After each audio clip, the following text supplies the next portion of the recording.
Hello बच्चों, CA inter paper for costing का paper आपका कल ही कंडक्ट हुआ। पेपर इजी था पर लेंदी था। मतलब सब मानते हैं ये कि ये पेपर 3 घंटे में ख़त्म करने के लिए आपको बहुत फास्ट उसको सॉल्व करना पड़ेगा। आइए इस वीडियो के अंदर हम उसके हर एक सॉल्यूशन को ये पेपर और उसका हर एक सॉल्यूशन हम डिटेल में समझने की कोशिश करते हैं, ताकि इसमें से आपको पता चले कि आपने कहाँ पे सही किया और अगर गलती हुई रहेगी तो उसको आप आगे जाके रेक्टिफाई कर सकते हो। ठीक है, तो वीडियो शुरू करने के पहले एक ब्रीफ इंट्रोडक्शन दे दूं मैं मेरे बारे में। बच्चों मेरा नाम CA में ओमकार आमरे सर है, with an AR 11 rank in CMA final examination. मैं टीचिंग फील्ड में 2008 से हूँ। पिछले 15-16 सालों से मैं CA और CMA के बच्चों को पढ़ा रहा हूँ मैं।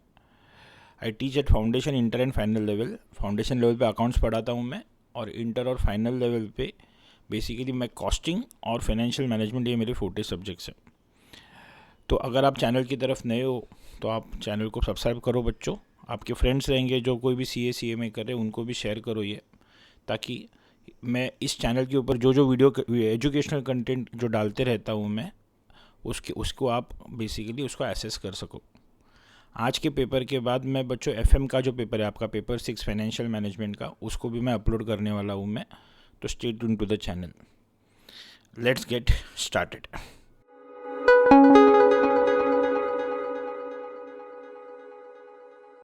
तो बच्चों जैसे हमेशा होता है, आपका पहला जो क्वेश्चन है वो पहला जो आपका पार्ट 1 था वो आपका केस सिनेरियो बेस्ड था। तो उस केस सिनेरियो के हम सॉल्यूशंस को समझने की कोशिश करते हैं और फिर उसके बाद हम उसके जो पार्ट 2 की तरफ है उसकी तरफ बढ़ते हैं। तो पहला केस सिनेरियो क्या बोल रहा था? ABC company produces 3 products X, Y and Z। हमारी कंपनी 3 प्रोडक्ट बनाती है। Similar type of material is use in production of all the 3 product. Same material से बनता है। The company has been using traditional absorption costing. मतलब बच्चों ये traditional versus ABC वाला क्वेश्चन था। ट्रेडिशनल में हमको सबको पता है there are 6 different methods of absorbing overheads: labour hour rate, machine hour rate, per unit method, percentage of material cost, percentage of labour cost and percentage of prime cost. तो यहाँ पे बोला ट्रेडिशनल मेथड फॉलो कर रहे थे। उसमें से कौन सी मेथड स्पेसिफिकली बोली है वो लोग ने? तो direct labour hour method follow हम कर रहे थे to allocate overheads to its products. तो labour hour rate was the method which was followed. The cost accountant ने suggested considering an activity based costing. बोल रहा है यार उसके अलग जगह पे अभी हम किसको इस्तेमाल करेंगे? आने वाले साल में ABC को इस्तेमाल करेंगे। मतलब it is the question between the traditional versus the ABC method. Overhead के बारे में क्वेश्चन है ये। The following information is available in this record. तीनों प्रोडक्ट का क्या क्या डेटा दिया है आपको, तीनों प्रोडक्ट के बारे में आपको उसने क्या क्या बोला है। उसने प्रोडक्शन वॉल्यूम दिया है, कितने यूनिट्स हम बनाने वाले हैं। Direct material per unit, remember this figure are in kgs, rupees में नहीं है। लेबर आवर्स पर यूनिट दिए, कितना घंटा काम करना पड़ता है। वैसे ही मशीन आवर्स के बारे में डेटा दिया है। Number of production runs per annum, जो सेटअप बेस्ड कॉस्टिंग है, बैच कॉस्टिंग है, उसमें कितनी बार हम प्रोडक्शन रन करते हैं उसका सीधा सीधा डेटा दिया है आपको। आपको प्रोडक्शन रन ढूंढने नहीं है, वरना कभी कभी ऐसा होता है कि कितने यूनिट्स बनाते हैं उसका डेटा देते हैं और बोलते हैं एक बार में कितने यूनिट्स बनाते हैं हम लोग। टोटल प्रोडक्शन देते हैं, बोलते 16,000 यूनिट्स बनाया and in every production run we produce 100 units. तो ऐसे केस में फिर हम लोग कैलकुलेट करते हैं नंबर ऑफ प्रोडक्शन रन्स। पर यहाँ पे वो लोग ने आपको स्ट्रेट फॉरवर्ड दिया है। वैसे नंबर ऑफ परचेज ऑर्डर्स दिए, नंबर ऑफ ऑर्डर्स शिप दिए पर एनम। तो everything is given readymade to you. Activity wise cost देके रखिए। मशीन सेटअप कॉस्ट है 49,000, जो बांटनी है किसके बेसिस पे? तो प्रोडक्शन रन्स के बेसिस पे। मशीन रनिंग कॉस्ट है इतनी, जिसको मशीन आवर्स के बेसिस पे बांटना है। परचेज कॉस्ट है जिसको परचेज ऑर्डर्स के बेसिस पे बांटना है, और डिलीवरी कॉस्ट है जिसको ऑर्डर शिफ्ट के बेसिस पे बांटना है। तो उसने सीधा सीधा डेटा भी दिया और उसके ड्राइवर्स भी दिए और टोटल कॉस्ट पूल का भी फिगर दिया, टोटल कितना खर्चा हो रहा है। The price of raw material is ₹2 पर kg। ये ज़रूरी था क्योंकि ऊपर जो दिया था वो डायरेक्ट मटेरियल की क्वांटिटी दे के रखी थी, तो अमाउंट ढूंढनी है तो उसकी प्राइस पर kg पता होना ज़रूरी है। और डायरेक्ट लेबर कॉस्ट दे के रखा है विच इज़ ₹20 पर आवर, क्योंकि ऊपर भी नंबर ऑफ आवर्स दिए। तो पहला सवाल है what is the overhead absorption rate per hour as per the traditional costing method. तो ट्रेडिशनल कॉस्टिंग में obviously direct labour hour rate method थी, तो मुझे डायरेक्ट लेबर आवर्स लगेंगे उसके लिए, क्योंकि लेबर आवर्स के बेसिस पे बांटना है। तो सीधी सीधी बात है, 3 प्रोडक्ट्स है अपने, उनके प्रोडक्शन यूनिट्स दे के रखे आपको, कितने यूनिट्स हम बनाते हैं उसका डेटा दे के रखा है आपको। आगे फिर अपने को लगेगा बच्चों direct labour hours per unit, मतलब हर एक प्रोडक्ट को बनाने के लिए कितना समय लग रहा है, वो भी डेटा आपके सामने रेडीमेड दे के रखा है इस क्वेश्चन के अंदर। कितने दिए लेबर आवर्स पर यूनिट? पहले प्रोडक्ट को दिए है 0.1, फिर 0.15 और फिर 0.2। तो आप उसको मल्टीप्लाई करोगे तो आपको टोटल डायरेक्ट लेबर आवर्स आएंगे विच इज़ 7,150। ये लेबर आवर्स आ गए। अभी जब भी हम ट्रेडिशनल कॉस्टिंग में हम कैलकुलेट करते हैं तभी हम लोग हर एक ओवरहेड्स को अलग अलग एक्टिविटी के हिसाब से स्प्लिट नहीं करते, हम टोटल बेसिस पे कैलकुलेट करते हैं. We calculate one uniform rate for entire industry, for entire company, for all the products. तो इसके लिए मैं क्या करूँगा, टोटल ओवरहेड्स ले लूँगा. तो टोटल ओवरहेड्स कितने आए अपने, टोटल ओवरहेड्स की फिगर है 2,11,638. डिवाइड करोगे तो आपको मिलेगा rate per labour hour, overhead absorption rate per hour which is 29.6. इसका मतलब इस क्वेश्चन का आंसर होना चाहिए 29.6. फिर उसके बाद उसका सेकंड सवाल क्या पूछता है, what is the full cost per unit. Full cost मतलब ही total cost per unit of product Y under the traditional absorption costing. Traditional method के हिसाब से प्रोडक्ट वाई की टोटल कॉस्ट क्या है. ट्रेडिशनल टोटल फुल कॉस्ट बोलेगा उसमें मतलब मटेरियल भी आएगा, लेबर भी आएगा और उसके बाद साथ साथ ओवरहेड्स भी आएंगे, और वो भी कौन से मेथड से, तो ट्रेडिशनल कॉस्टिंग के हिसाब से. और वो प्रोडक्ट वाई की पूछ रहा है. तो प्रोडक्ट वाई को मटेरियल कितना चाहिए था, तो it is 4, but remember it is 4 kgs. तो इंटू 2 करेंगे उसकी कॉस्ट पर केजी, तो मटेरियल की कॉस्ट आएगी 8 रुपीज़. वैसे लेबर का उसने कितना दिया, एक प्रोडक्ट को दिया है 0.15 आवर्स जिसका rate is 20 rupees per hour, तो लेबर आएगा 3 रुपया. और उसका ओवरहेड एब्जॉर्प्शन रेट कितना आया था 29.6 पर लेबर आवर. तो लेबर आवर्स तो 0.15 ही थे, तो इंटू 29.6 किया, आपको उसकी ओवरहेड की फिगर आ गई. तीनों को ऐड किया, आपको आपकी प्रोडक्ट की टोटल कॉस्ट मिल गई पर यूनिट. तो इसका मतलब इस क्वेश्चन का आंसर होना चाहिए 15.44 रुपीज़. फिर तीसरा सवाल पूछता है, what is the activity based cost, under activity based costing what is the cost driver rate for machine setup cost. Machine setup cost का रेट क्या है, ड्राइवर रेट क्या है. तो मशीन सेटअप जो कॉस्ट थी वो डिपेंड कर रही थी प्रोडक्शन रन्स पे. तो ऑब्वियसली ड्राइवर का रेट निकालने के लिए मुझे टोटल प्रोडक्शन रन्स पता होने चाहिए. तो टोटल प्रोडक्शन रन्स कितने आएंगे, 50 इधर है, 65 उधर है और 60 इधर है. तो इसका मतलब टोटल प्रोडक्शन रन्स आर 175 और टोटल आपका मशीन सेटअप कॉस्ट इज़ 49,000. तो 49,000 divided by 175 you get the rate of ₹280 पर प्रोडक्शन रन. हर प्रोडक्शन रन के लिए 280 रुपीज़ का हमारा खर्चा हो रहा है. तो इसका मतलब इस क्वेश्चन का आंसर है 280.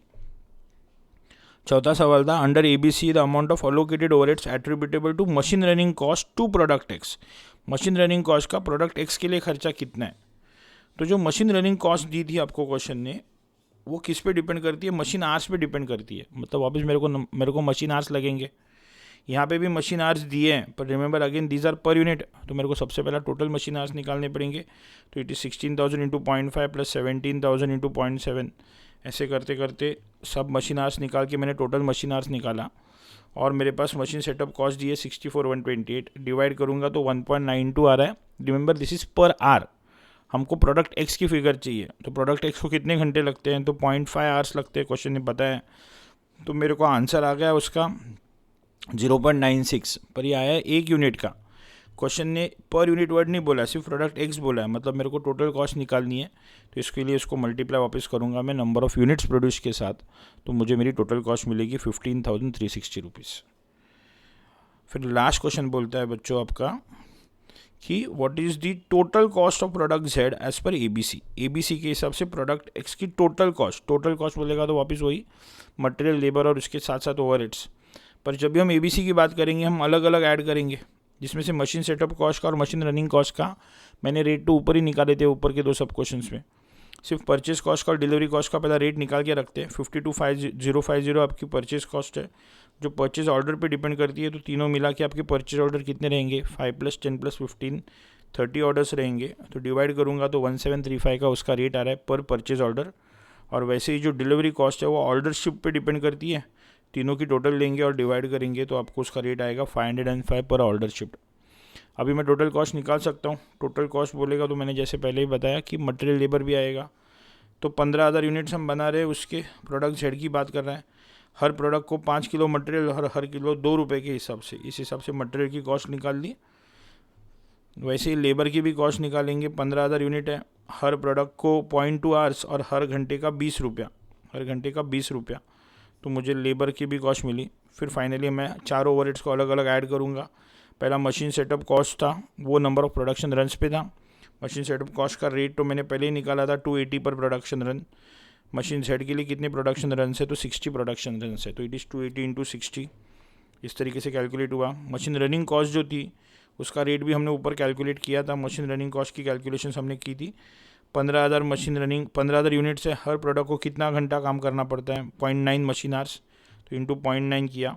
और फिर उसको मल्टीप्लाई करेंगे रेट से जो अभी हमने कैलकुलेट किया था, cost per machine our was 1.92, तो आपको बेसिकली मशीन रनिंग कॉस्ट मिलेगी।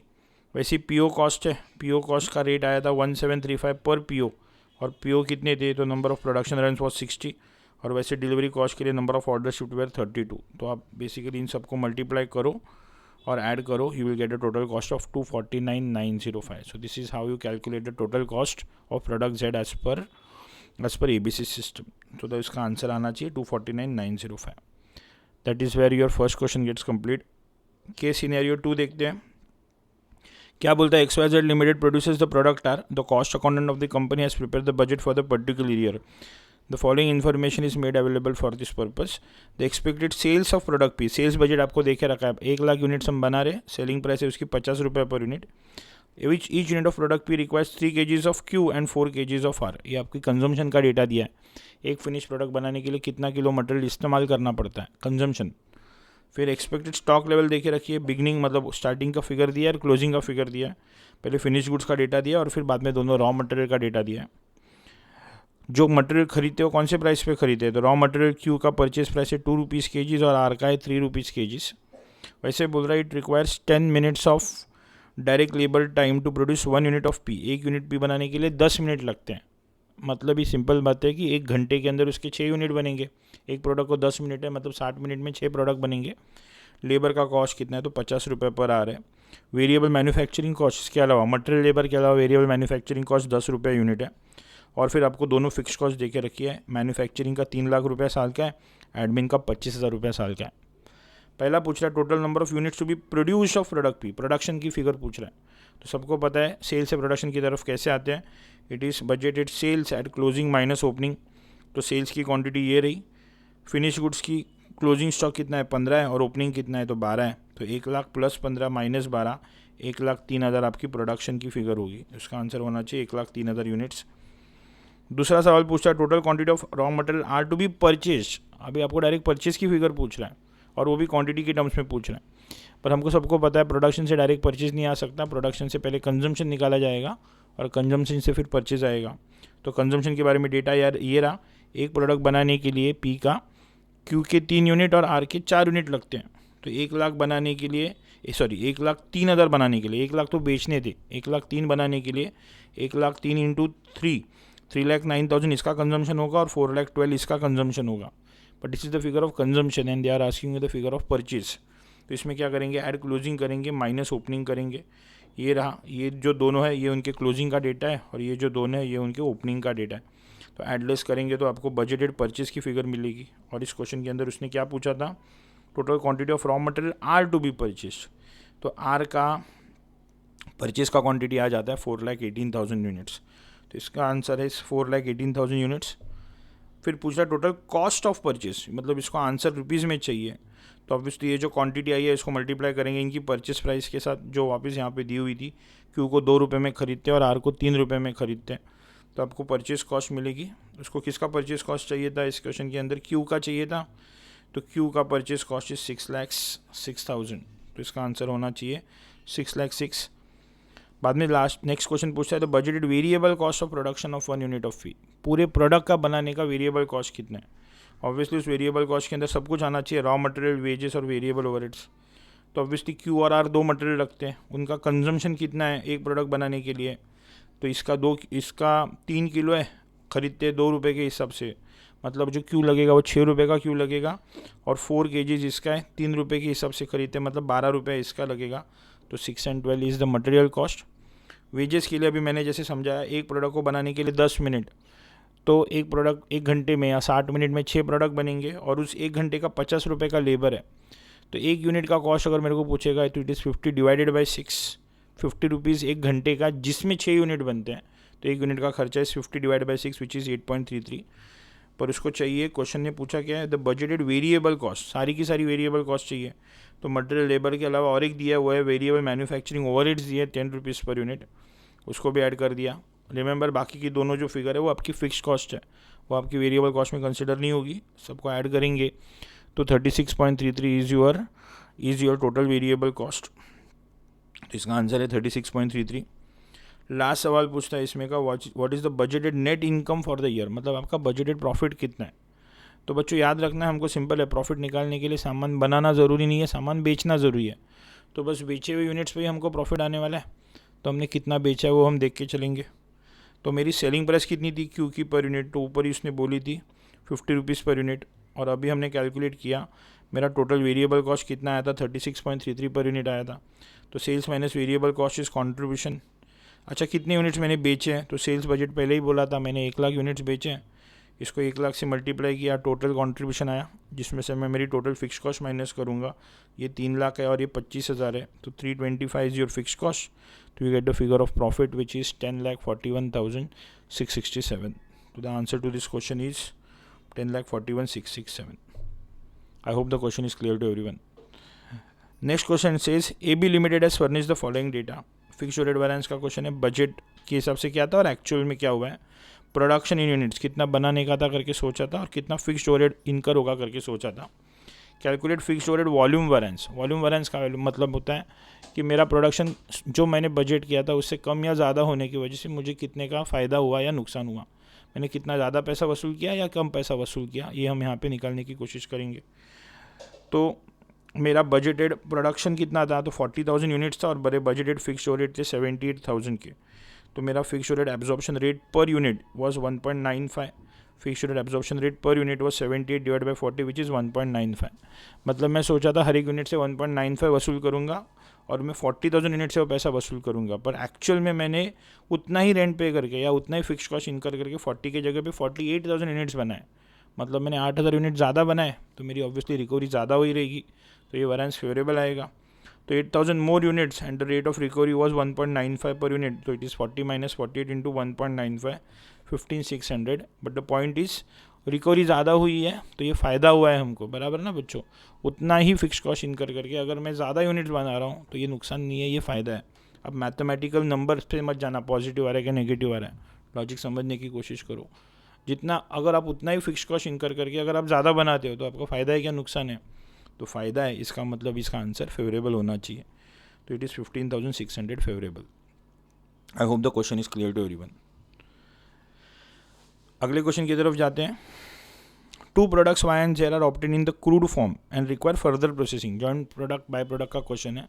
2 प्रोडक्ट्स बनाते हैं हम लोग, बनते हैं अपने Y और Z, जिसको आगे फर्दर हम प्रोसेस करते हैं at a cost of 6 for Y and 5 for Z। ये फर्दर प्रोसेसिंग कॉस्ट दी है पर litre before the products can be sold in the open market. मतलब फर्दर प्रोसेस करते हैं, इस पे 6 रुपये उस पर 5 रुपये खर्च करते हैं, उसके बाद जाके हम इस प्रोडक्ट को आगे जाके बेचते हैं। The final product of Y and Z are the final prices of Y and Z are 15 and 8.75 per unit respectively। तो ये आपकी उनकी फाइनल सेलिंग प्राइस दी है। The company earns a net margin of 25% on cost. 25% cost के ऊपर इसका profit margin है। The following data is available for the output of both the products for the year. क्या आउटपुट है, Y के 8,000 units बनाए, Z के 6,000 units बनाए। The joint cost of ₹60,000, remember 60,000 joint cost है, was incurred for the year and the company apportions the joint cost on the basis of NRV after further processing। NRV method follow करते हैं, मतलब हम नीचे से ऊपर की तरफ आते हैं। Sales value after further, sales value जो फाइनल सेल्स वैल्यू है उसमें से पोस्ट सेपरेशन कॉस्ट माइनस करते करते हम जॉइंट कॉस्ट की तरफ आते हैं। तो पूछ रहा है calculate the joint cost per unit of product Y। तो बताओ Y को बांटा हुआ जॉइंट कॉस्ट पर यूनिट कितना रहेगा।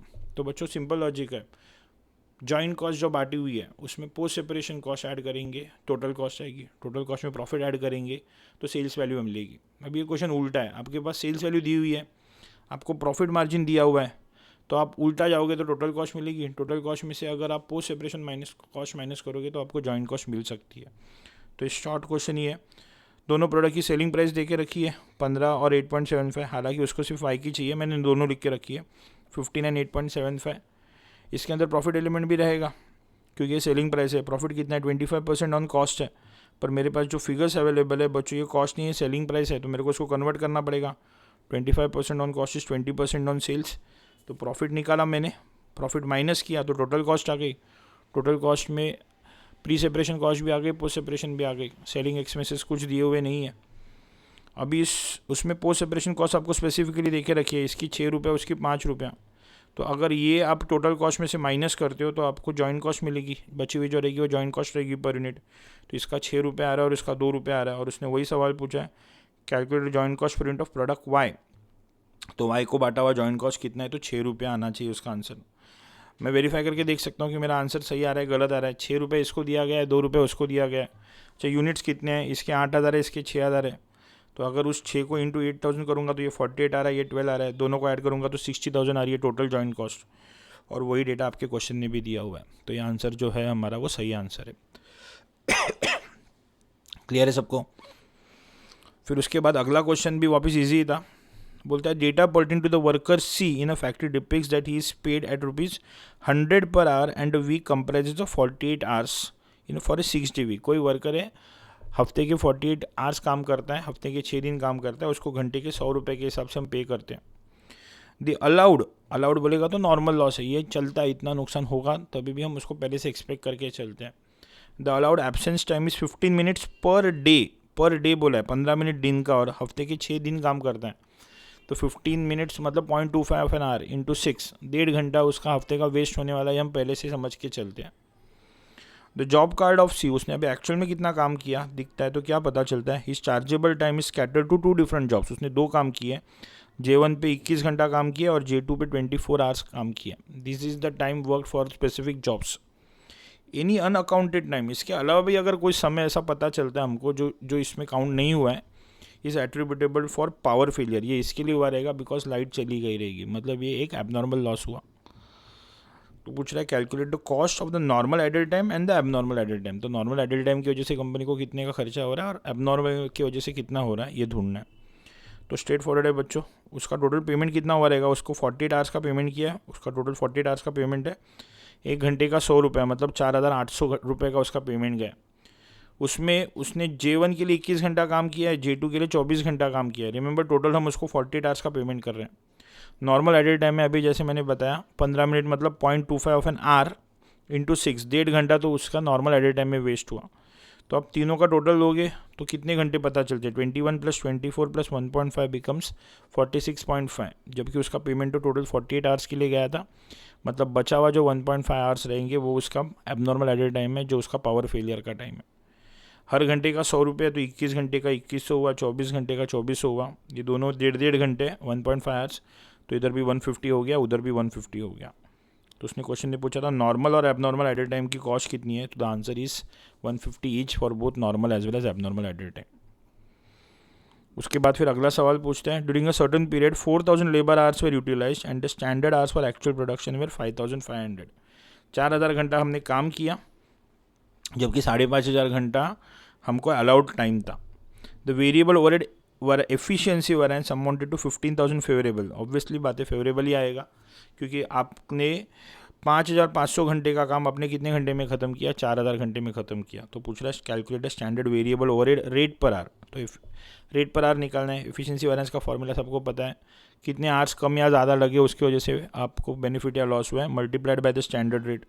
एफिशिएंसी वेरिएंस दिया है 15,000 फेवरेबल, स्टैंडर्ड आवर्स 5,500 थे, एक्चुअल 4,000 थे, स्टैंडर्ड रेट ढूंढना था। आप कैलकुलेट करोगे will get an answer of ₹10 per hour. तो इसका आंसर रहेगा 10। फिर लास्ट का सवाल EOQ पे था, जो वापस बेसिक सवाल था। A company is analysing its inventory management practice and has determined that the EOQ is 400 units. EOQ दिए 400 units. The cost incurred in placing a single order is ₹25। Ordering cost which is O given as 25 and the total demand for the year amounts to 8,000 units. मतलब आपका annual requirement दिया 8,000 units. तो पूछ रहा what is the carrying cost per unit. तो basic ये EOQ का formula लगाना है, विच इज √2AO/C। EOQ दिए 400, annual requirement is 8,000, ordering cost is 25, carrying cost ढूंढना है। पहले हमने दोनों साइड को स्क्वायर कर लिया, तो ये 160 आ रहा है, तो इट इज़ 4 लाख/C। सॉल्व करेंगे will get an answer of ₹2.5। So this is how you calculate the carrying cost per unit in this case. तो बच्चों ये MCQs थे जो ईजी थे, ट्रिकी नहीं थे। हाँ, पर आपको थोड़ा स्पीडली करना पड़ेगा, जैसे मैंने पहले ही बताया। तो चलिए बढ़ते फिर आगे अगले पार्ट की तरफ, जहाँ पे हम क्या करेंगे, अभी हम प्रैक्टिकल क्वेश्चंस को सॉल्व करने की कोशिश करेंगे, समझने की कोशिश करेंगे। तो चलिए फिर पार्ट 2 की तरफ जाते हैं बच्चों हम लोग। पार्ट 2 के अंदर प्रैक्टिकल क्वेश्चंस थे। क्वेश्चन नंबर 1 ये क्या बोल रहा है, XYZ company has an option to buy one of the 2 machines NNM to manufacture its unique industrial component P। एक प्रोडक्ट बनाते हैं अपन P, जिसको बनाने के लिए 2 मशीन्स के ऑप्शन है, N का और M का। Each machine has the capacity to produce same quality of the component P and are almost identical except for the fact that they are being manufactured by different manufacturers. सब कुछ same है, product भी वही बनाती है, material भी वही इस्तेमाल करती है, सिर्फ दो अलग अलग मैन्युफैक्चरर्स के थ्रू ये मशीन्स आती है हमारे पास. The specifications for each machine are as follows. दो मशीन से अपने को जिसमें से एक चूज़ करना है. अभी स्पेसिफिकेशन दे के रखा है, पहले एम का दिया है फिर एन का दिया है. इधर लिखते वक्त एन बाद में एम बोला था, तुमको क्वेश्चन में जिस तरीके से डेटा दिया है बराबर लिखना है. तो एम और एन उनका क्या डेटा दिया है. पहला बोला it has the capacity to produce 50,000 components of P. इसमें कितने बन सकते हैं, तो capacity is 50,000 units of component P. The fixed cost is 150 and could generate a profit of 2,25,000 on sale of all the components produced. 1.5 lakh रुपए का fix cost है और 2,25,000 का प्रॉफिट है. मैं मार्जिनल कॉस्टिंग का स्ट्रक्चर लिख के रखता हूँ. Sales minus variable cost is contribution minus fix cost is profit. अभी इसकी फिक्स कॉस्ट दी है 150 और इसका प्रॉफिट दिया है 225. तो अगर फिक्स कॉस्ट दे के रखी है और प्रॉफिट दिया है तो मैं कॉन्ट्रीब्यूशन निकाल सकता हूँ. आप ध्यान से नीचे देखोगे क्वेश्चन ने तो हर एक प्रोडक्ट की सेलिंग प्राइस भी देखी थी, रखी थी 100 रुपया. तो 50,000 यूनिट्स का सेल्स होगा 50 लाख्स. सेल्स दिया है, नीचे फिक्स कॉस्ट और प्रॉफिट दी थी तो कंट्रीब्यूशन मिला था, और एक बार सेल्स और कंट्रीब्यूशन मिल गया तो मुझे मेरी वेरिएबल कॉस्ट भी मिल सकती है. तो मैंने पूरा इसका इनकम स्टेटमेंट बना दिया. सेल्स सेलिंग प्राइस से आई है, प्रॉफिट दिया हुआ है, फिक्स कॉस्ट दी है, कंट्री मिलेगा और difference between country and fix cost is your variable cost. जो वेरिएबल कॉस्ट आई है उसको डिवाइड करूँगा मैं नंबर ऑफ़ यूनिट से, तो मुझे वेरिएबल कॉस्ट पर यूनिट पता चलेगी. क्योंकि प्रोडक्शन जो होता है किसी भी प्रोडक्ट का वेरिएबल कॉस्ट है वो पर यूनिट बेसिस पे इनकर होती है. और मेरे को वैसे ही कंट्रीब्यूशन जो मिला है उसको नंबर ऑफ़ यूनिट से डिवाइड करूँगा तो मुझे पता चलता है इसका contribution is 7.5 per unit and variable cost is 92.5 per unit. वैसे एन के बारे में बोल रहा है it also has equal capacity, मतलब ये भी कितनी यूनिट्स बना सकता है, तो 50,000 यूनिट्स बना सकता है.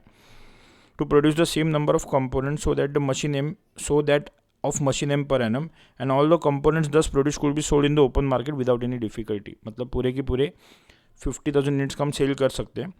Fix cost of machine N is 60,000 less than that of machine M.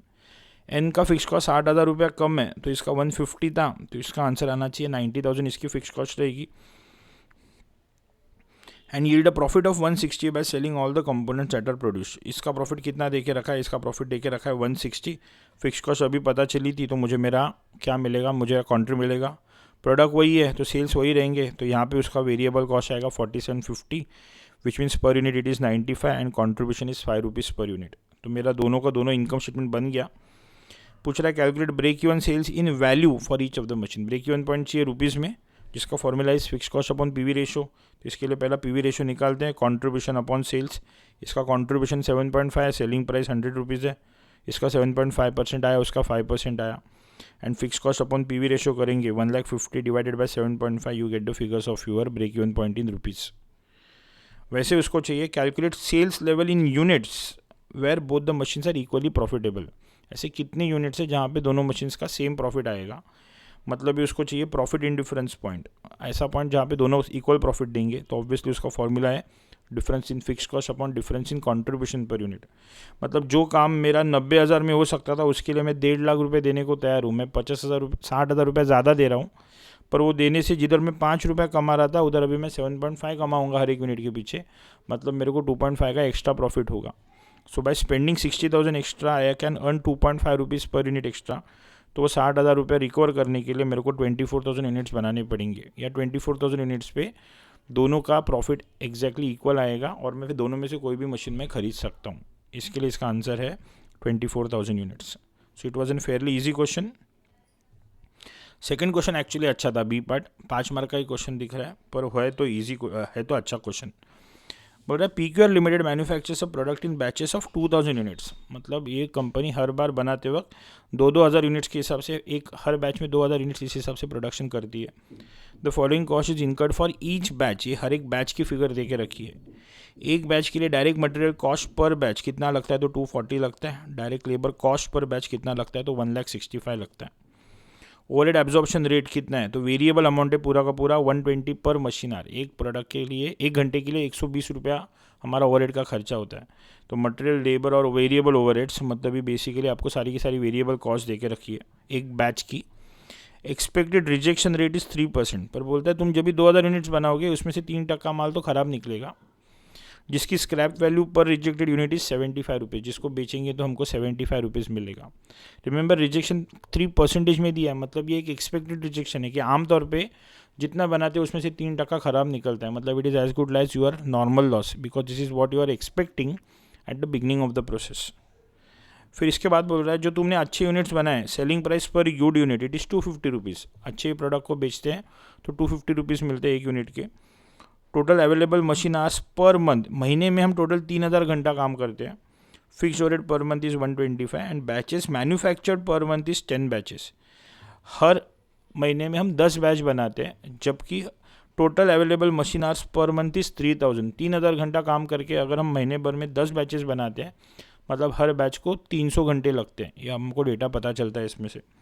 तो पूछ रहा है calculate contribution per unit of good units after adjusting rejected units.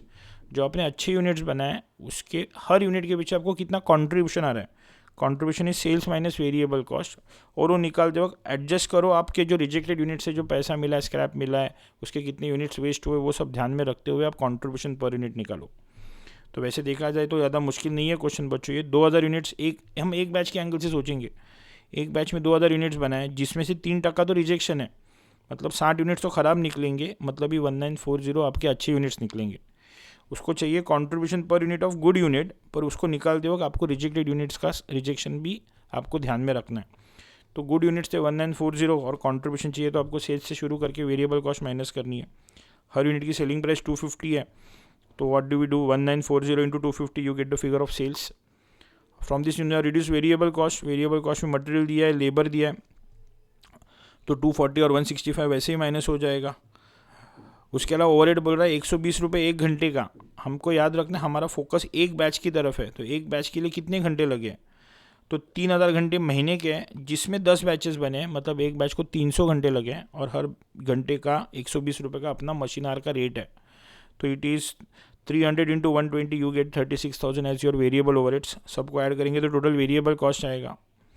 पर बच्चों हमको सबको पता है कि अगर कोई नॉर्मल लॉस है, हमने प्रोसेस कॉस्टिंग में भी यही पढ़ा है, जब भी कोई नॉर्मल लॉस होता है तो उसकी स्क्रैप वैल्यू हम क्या करते हैं, माइनस करते हैं, ताकि हमको हमारा एक्सपेक्टेड कॉस्ट पता चले। बिकॉज ये नॉर्मल लॉस हमारे वजह से आया नहीं है, तो ये पहले से होने वाला था, तो इसको बेच के जो कुछ भी पैसा मिलेगा वो मेरी कॉस्ट को क्या करेगा, कम करेगा। तो नॉर्मल लॉस या रिजेक्शन के 60 यूनिट्स थे और उनका सेल वैल्यू कितना दिया था, 75 रुपीज़ पर यूनिट दिया था। तो 60 इंटू 75 4500 माइनस किया तो 436,500 आपका नेट कॉस्ट आ गया, वेरिएबल कॉस्ट। तो total sales minus total variable cost क्या, you get contribution per batch. Now ये एक बैच से कॉन्ट्रीब्यूशन मिला है, पर उसको कॉन्ट्रीब्यूशन पर बैच नहीं चाहिए, they want contribution per unit of good units. तो गुड यूनिट्स कितने मिले थे एक बैच से, हम सारी की सारी फिगर एक बैच की लेके चल रहे। एक बैच से 1940 गुड यूनिट्स मिले थे, तो मेरा कॉन्ट्रीब्यूशन पर गुड यूनिट बिकम्स 25 रुपीज़। 25 रुपये का मेरे को एक गुड यूनिट से, एक अच्छे यूनिट से कॉन्ट्रीब्यूशन मिलेगा। और फिर उसका वही दूसरा पूछ रहा है calculate company total monthly profit, महीने का प्रॉफिट कितना आएगा। तो बच्चों एक बैच से हमको टोटल कितना कंट्रीब्यूशन मिला, 48,500। और रिमेंबर ये कंट्रीब्यूशन निकालते वक्त हमने रिजेक्टेड यूनिट्स की स्क्रैप वैल्यू सब कुछ कंसीडर कर लिया। तो एक बैच से 48,500 का कंट्रीब्यूशन आ रहा है, पर दे वांट नॉट प्रॉफिट पर batch, they want total monthly profit. तो महीने भर में कितनी बैचेस बनती है, तो 10 बैचेस बनती है। तो 48,500 into 10 4,85,000 is your total contribution, per day one profit, तो उसमें से फिक्स कॉस्ट माइनस करेंगे 1,25,000 का, you get the figure of profit which is 3,60,000। तो ये अच्छा क्वेश्चन था, ट्रिकी थोड़ा था पर इजी क्वेश्चन था, ज़्यादा मुश्किल क्वेश्चन नहीं था। वही 1C की तरफ जाते हैं। वो बोलता है the cost accountant of A manufacturing company has given the following details in respect of raw material x. Material costing से जुड़ा हुआ क्वेश्चन है। Difference between minimum lead time and maximum lead time is 4 days। Minimum और maximum के बीच में 4 दिन का gap है। Average lead time is 7 days, और एवरेज ऑन एन एवरेज 7 दिन में माल आता है हमारे पास। Reorder level is 1,80,000, reorder quantity is 90,000, minimum stock level दिया, मैक्सिमम स्टॉक लेवल दिया, और उसने पूछ रहा है बताओ calculate maximum consumption per day and minimum consumption per day. तो बेसिक वही है, मैक्सिमम और मिनिमम स्टॉक लेवल का फॉर्मूला निकालेंगे तभी भी आ सकता है, पर उसके लिए बस ये ऊपर का डेटा इस्तेमाल करना है अपने को। बोलता है एवरेज लीड टाइम 7 दिन है और मिनिमम और मैक्सिमम में 4 दिन का गैप है।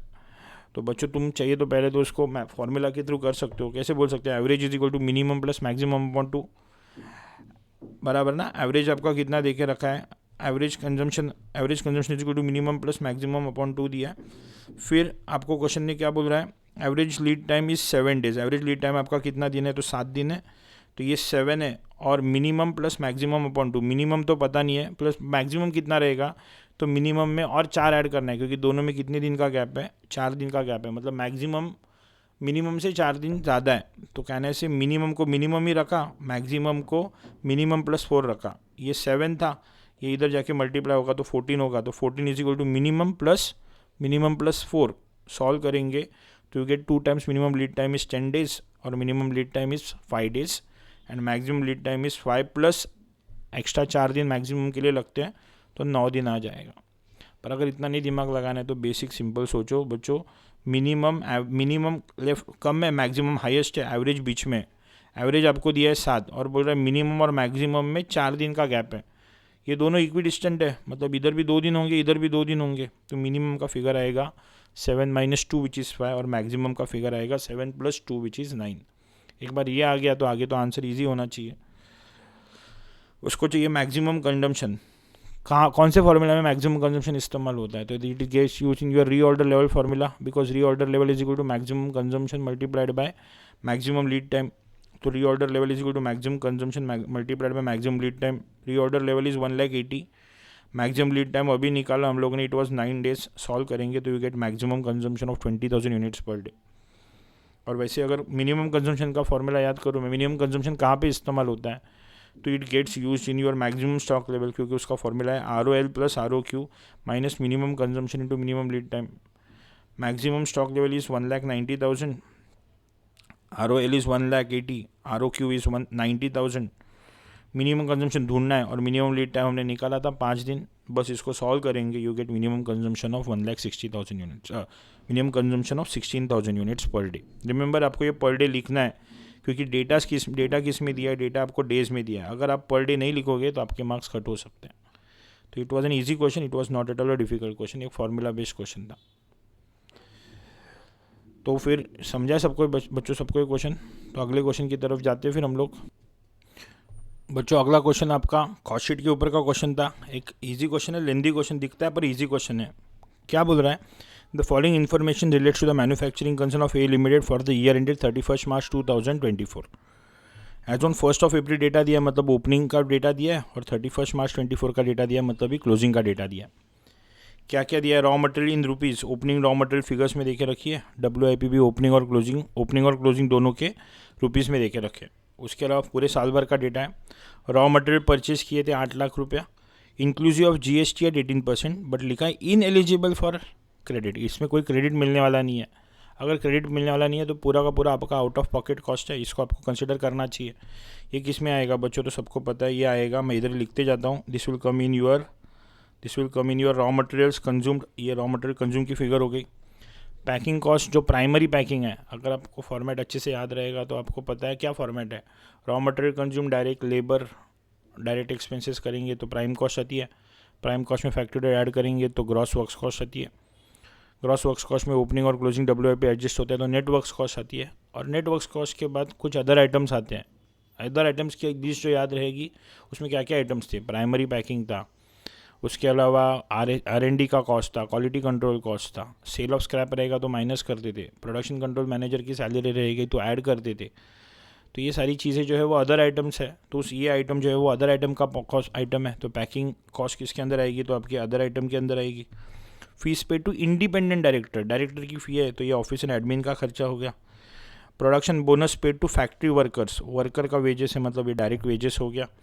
Job charges paid to job worker, job charges जो हम जॉब वर्कर को पे करते हैं बच्चों, ये आपके डायरेक्ट एक्सपेंसेस हो गए, क्योंकि स्पेसिफिकली किसी काम के लिए किसी बंदे को बुलाएं तो उसका पगार उस काम से जुड़ा हुआ डायरेक्ट कॉस्ट है, पर ना वो मटेरियल है ना वो लेबर है, तो उसको हम लोग as a direct expense treat करके चलते हैं। Salary paid to supervisor, factory में जो सुपरवाइज़र काम कर रहा है, लोग काम कर रहे हैं कि नहीं उसको देख रहे हैं, तो ये फैक्ट्री ओवरहेड का पार्ट हो गया। Wages paid to direct worker, आपका डायरेक्ट वेजेस हो गया। Salary paid to production control manager, factory के अंदर ही बंदा काम कर रहा है पर वो इनडायरेक्ट तरीके से काम कर रहा है, डायरेक्ट फैक्ट्री से डायरेक्ट काम नहीं हो रहा है, तो it is again a part of your other items. Sale of scrap generated during manufacturing, ये भी अदर आइटम्स है बच्चों। अदर आइटम का लॉजिक वो है कि फैक्ट्री से जुड़ा हुआ खर्चा पर डायरेक्टली जो प्रोडक्ट को कंट्रीब्यूट नहीं कर रहा है वो आपके अदर आइटम्स के अंदर कंसिडर होकर आता है। Correct. Selling overheads per unit है, ये आपके सेलिंग एंड डिस्ट्रीब्यूशन ओवरहेड्स के अंदर आएगा।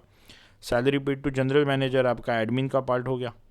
फ्रेट इनवर्ड जो है ये आपके रॉ मटेरियल में ऐड किया जाएगा।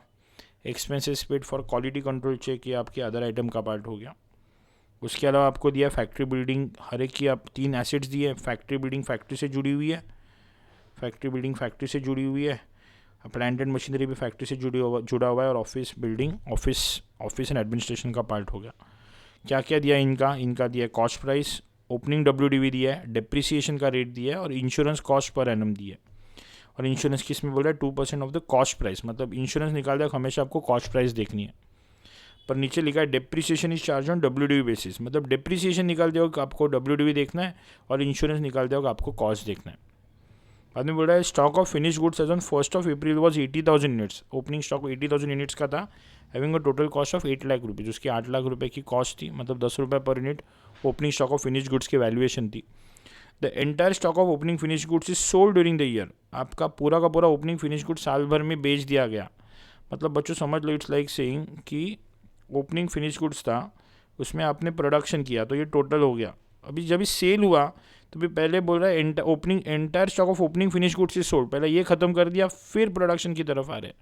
मतलब अभी बिना बोले ये बोल रहे एक तरीके से हम फीफो मेथड फॉलो करते हैं, जो पहला माल था उसको पहला बेचते हैं, जो इस साल बना है उसको अगले साल के लिए कैरी फॉरवर्ड करेंगे। इसका ही मतलब ये हो जाना चाहिए कि जो मेरा क्लोजिंग फिनिश गुड्स है, जो मेरे पास महीने के आखिर में बचे हुए यूनिट्स हैं, साल के आखिर में बचे हुए यूनिट्स हैं, वो मेरे करंट ईयर के प्रोडक्शन से बाकी रहेंगे, क्योंकि ओपनिंग स्टॉक से पहले वाले यूनिट्स हमने बेच दिए। तो मेरे जो क्लोजिंग फिनिश गुड्स है वो मेरे कॉस्ट ऑफ प्रोडक्शन पे वैल्यू होंगे, जिस कॉस्ट पे मैंने करंट ईयर में गुड्स बनाए उस पर मेरे को उसका वैल्यूएशन करना पड़ेगा। तो क्वेश्चन वापस रिपीट कर रहा हूँ मैं, the entire stock of opening finish goods is sold during the year, closing stock is 70,000 units, closing stock में 70,000 यूनिट्स है, and during the period 4,50,000 units were sold, 4.5 lakh units बेचे हैं करके बोल रहा है। तो ओपनिंग स्टॉक दिया है 80,000, क्लोजिंग स्टॉक दिया है 70, और सेल की क्वांटिटी दे के रखी है, जबकि मेरी बाकी की सारी जो प्रोडक्शन से जुड़ी हुई कॉस्ट है वो प्रोडक्शन क्वांटिटी प्रोड्यूस पे आती है, तो मेरे को प्रोडक्शन की फिगर पहले निकालनी पड़ेगी। ओपनिंग फिनिश गुड्स 80,000 यूनिट्स दिया है, मैं प्रोडक्शन की फिगर कैसे निकालता हूँ, हमने अभी बजटिंग में भी देखा था, sales plus closing minus opening, sales से 450 के एड क्लोजिंग इज 70 माइनस 80, तो मेरा प्रोडक्शन है 440 का और मेरा क्लोजिंग फिनिश गुड्स है 70,000 यूनिट्स का।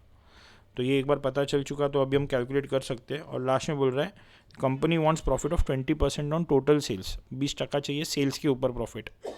अगर सेल्स की फिगर होती तो 20% निकालते, और कन्वर्ट करूँगा तो 20% on sales is 25% on cost. तो बस कॉस्ट शीट बनाना शुरू करेंगे हम लोग। सब कुछ हमारा ऊपर क्लासिफिकेशन हुआ था, रॉ मटेरियल कंज्यूम, हमने पहले मटेरियल ले लिया, फिर उसके साथ उसके परचेज ले लिए, हमने ऊपर लिख दिया क्लासिफिकेशन बच्चों, मटेरियल ले लिया, हमने परचेज ले लिए, परचेज के साथ उसका फ्रेट इनवर्ड ऐड कर दिया, और फिर जो ओपनिंग था उसमें से क्लोजिंग को क्या कर दिया, माइनस कर दिया। तो मुझे क्या मिलेगा, मुझे मिलेगा मेरा रॉ मटेरियल कंज्यूम। वैसे वेजेस के केस में अगर हम ध्यान से देखेंगे तो वेजेस को कितना वर्कर पे कर रहे हैं वो डेटा दिया है, प्लस उनके साथ उनको कितना बोनस दे रहे हैं, 10% एक्स्ट्रा बोनस भी दे रहे हैं, तो दोनों को ऐड कर दिया तो मुझे टोटल वेजेस मिलेंगे। देन कम्स डायरेक्ट एक्सपेंसेस, जिसमें एक आइटम था which is job charges paid to job workers, तो वो भी ले लिया हमने। हर बार divide by number of units produce कर रहा हूँ मैं, विच इज़ 4,40,000, तो मुझे मिलेगा मेरा प्राइम कॉस्ट। प्राइम कॉस्ट में फैक्ट्री ओवरहेड्स ऐड करेंगे। फैक्ट्री ओवरहेड्स के आइटम कौन से थे, तो देखो FOH कहाँ पे लिखा है, ये रहा। सैलरी पेड टू सुपरवाइजर आएगा उसके अंदर। इसके अलावा इधर तो कुछ दिख नहीं रहा है, पर नीचे दिख रहा है, ये दोनों फैक्ट्री से जुड़े हुए आइटम है। फैक्ट्री बिल्डिंग की जो कॉस्ट प्राइस है उसका 2% इंश्योरेंस आएगा, तो ये सैलरी पेड टू सुपरवाइजर ले लिया। इंश्योरेंस कैसे लिखा, तो बेसिकली उसकी कॉस्ट प्राइस जो थी 25 लाख, उसका 2%, जबकि डेप्रीसिएशन WDV मेथड है तो 21,87,500 का 10% आपका डेप्रीसिएशन आएगा। Same logic plant and machinery को एप्लीकेबल है, टोटल फैक्ट्री ओवरहेड्स आएंगे। ऐड किया तो ग्रॉस वर्क्स कॉस्ट आएगा। एक बार ग्रॉस वर्क्स कॉस्ट आया, उसमें ओपनिंग WIP को ऐड करो, क्लोजिंग को माइनस करो। अगर वो आप करते हो तो आपको आपका नेट वर्क्स कॉस्ट मिलेगा।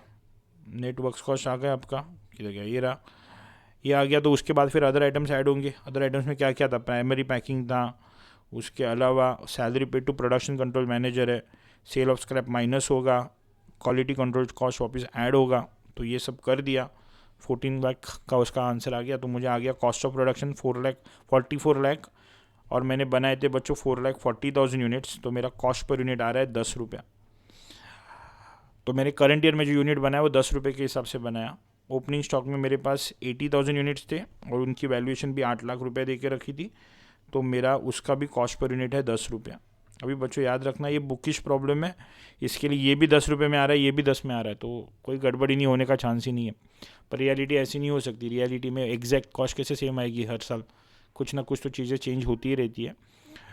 तो अभी इन दिस क्वेश्चन हम ऑब्वियसली इसको प्रॉब्लम एग्जाम में है तो एग्जाम की नज़रिए से ही करेंगे। अभी जैसे हमने थोड़ी देर पहले बात किया, हम फीफो मेथड फॉलो कर रहे हैं, तो जो क्लोजिंग स्टॉक में 70,000 यूनिट्स है वो करंट ईयर के कॉस्ट ऑफ प्रोडक्शन वैल्यू होगा। तो 70,000 इंटू 10 7 लाख रुपीज़ का मेरा क्लोजिंग फिनिश गुड्स की वैल्यू माइनस किया तो मुझे COGS आ गया। COGS में अभी ऐड करने अपने को जनरल एडमिन और S&D ओवरहेड्स।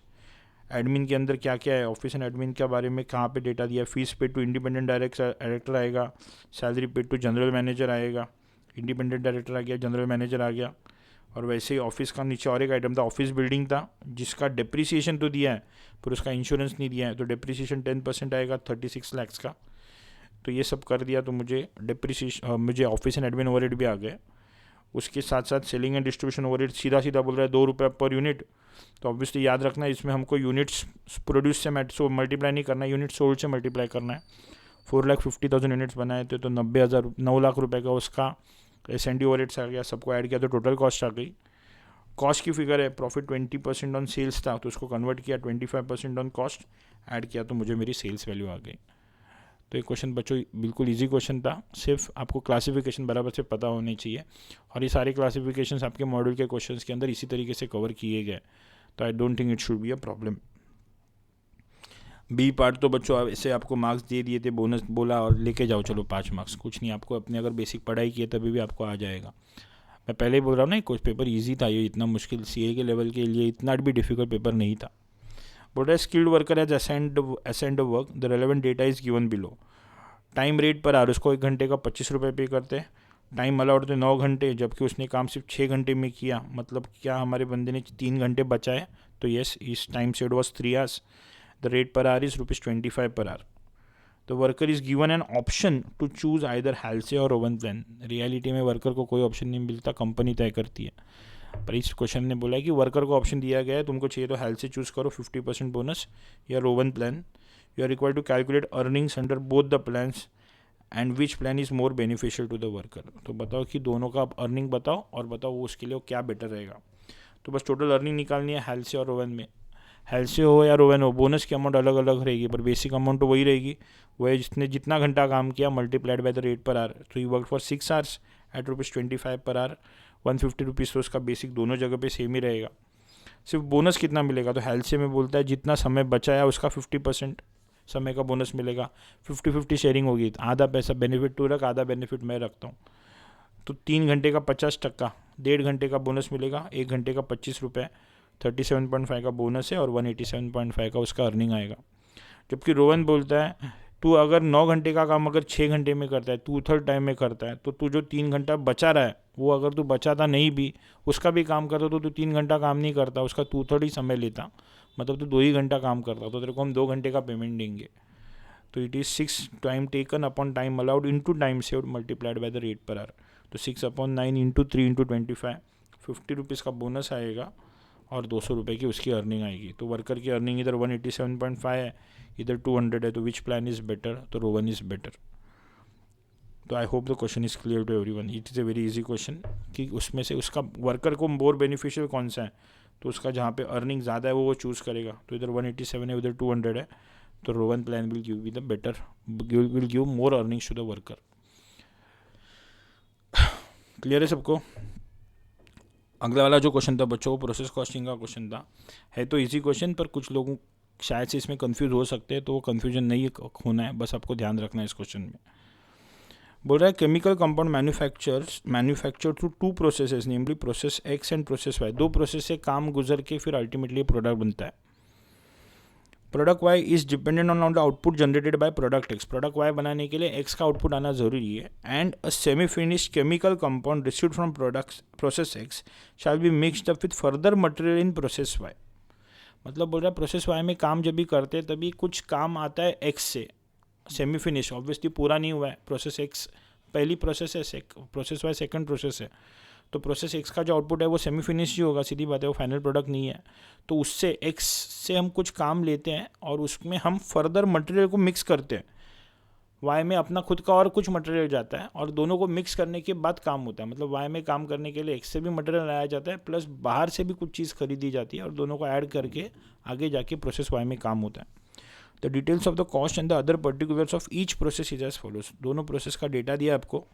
डायरेक्ट मटेरियल कितने हैं, तो इसके लिए तो 1000 किलो 50 रुपये के हिसाब से बाहर से खरीदे गए और इसके लिए भी 700 किलो है जो 90 रुपये के हिसाब से बाहर से खरीदा जा रहा है। ये कौन सी मटेरियल की बात कर रहा है, ये उसने बोला ना it should B mix with further material, तो ये उसका वो फर्दर मटेरियल है।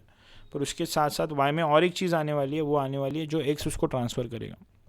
दोनों की लेबर कॉस्ट दे के रखी है। प्रोसेसिंग प्लांट टाइम, प्लांट में कितना घंटा काम करना पड़ता है, 200 घंटा, इधर 60 रुपये घंटे के हिसाब से, इधर 120 घंटा 80 रुपये पर आवर के हिसाब से। Expected output is 75% of input, मतलब बचा हुआ 25% नॉर्मल लॉस है। इधर 80% एक्सपेक्टेड है, मतलब 20% का नॉर्मल लॉस है। एक्चुअल में कितना आउटपुट आया उसका डेटा दिया है। Realisable value of normal loss, वो जो नॉर्मल लॉस है उसको हम जब भी बेचते हैं तो कितना रुपये का स्क्रैप वैल्यू मिलता है उसका डेटा भी देखे रखा है।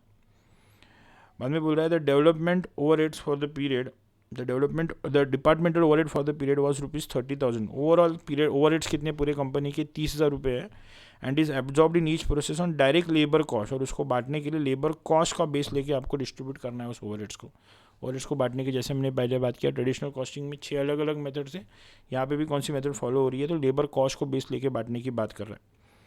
Process plan time represents attributable plant run time with respect to each process, ये बात कर रहा है इसकी, and is a part of direct process cost. और ये प्रोसेस से जुड़ा हुआ ही खर्चा है, इसका मतलब इस खर्चे को भी प्रोसेस कॉस्ट के अंदर कंसिडर करना है क्योंकि ये प्रोसेस से जुड़ा हुआ खर्चा दिया हुआ है। Assume no finish stock and WIP either at the beginning or end of the period. कोई भी स्टॉक हम रखते नहीं है फिनिश गुड्स का और ना कोई WIP है, मतलब ना कोई इक्विवेलेंट प्रोडक्शन आएगा इस क्वेश्चन में। तो पूछ रहा है prepare process X account, process Y account, normal loss account and abnormal gain account. ये 4 अकाउंट अपने को बनाने को बोल रहा है, process X, process Y, normal loss और एबनॉर्मल गेन। तो पहले बच्चों हम सबसे पहला समझने के लिए क्वांटिटी का बात करके देखते हैं। रिकन्सिलेशन, पहले प्रोसेस में कितने यूनिट्स गए, 1000 यूनिट्स गए, 75% एक्सपेक्टेड आउटपुट है, मतलब 25% का नॉर्मल लॉस था 250 यूनिट्स का। We expected 750 units but we got actually only 700 units, मतलब 50 यूनिट्स कम मिले, तो मुझे एबनॉर्मल लॉस हुआ 50 यूनिट्स का। अभी ये जो 700 यूनिट्स मिले ये अगले प्रोसेस में जाएंगे, पर जैसे क्वेश्चन ने पहले बताया प्रोसेस वाई के अंदर प्रोसेस एक्स से जो मटेरियल आता है उसको मिक्स करते हैं फर्दर मटेरियल जो बाहर से आता है। फर्दर मटेरियल भी कितना आ रहा है, तो 700 आ रहा है। ये आपको कंफ्यूज करने के लिए रखा है पर्पसली। ये अगर 700 है तो आपको ऐसा नहीं लगना चाहिए कि इधर भी 700 ही आना चाहिए। ये 700 एक्स ने वाई को भेजे प्लस वो 700 वाई ने बाहर से खरीदे, टोटल तो 1400 किलो का उसमें इनपुट गया। और अगर ये नहीं भी क्लिक हो रहा है तभी भी और एक हिंट है जो पता चलनी चाहिए तुमको कि अगर इसका सिर्फ 700 का ही आउटपुट है जो अगले प्रोसेस में ट्रांसफ़र किया होता तो 1150 का आउटपुट कहाँ से आता। आप नॉर्मल लॉस को अगर इग्नोर भी करोगे तभी भी 700 तो 700 ही गए, 700 गिर के 1150 तो आ नहीं सकते। यहाँ पे कोई गेन नहीं हो सकता टेक्निकली, क्योंकि क्वेश्चन इस पहले भी स्पेसिफाई करके रखा है कि एक्स वाई के पास एक्स से माल आता है प्लस कुछ माल ऐसा है जो बाहर से खरीदा जाता है। तो 700 वो और 700 ये 1400 का इनपुट हुआ।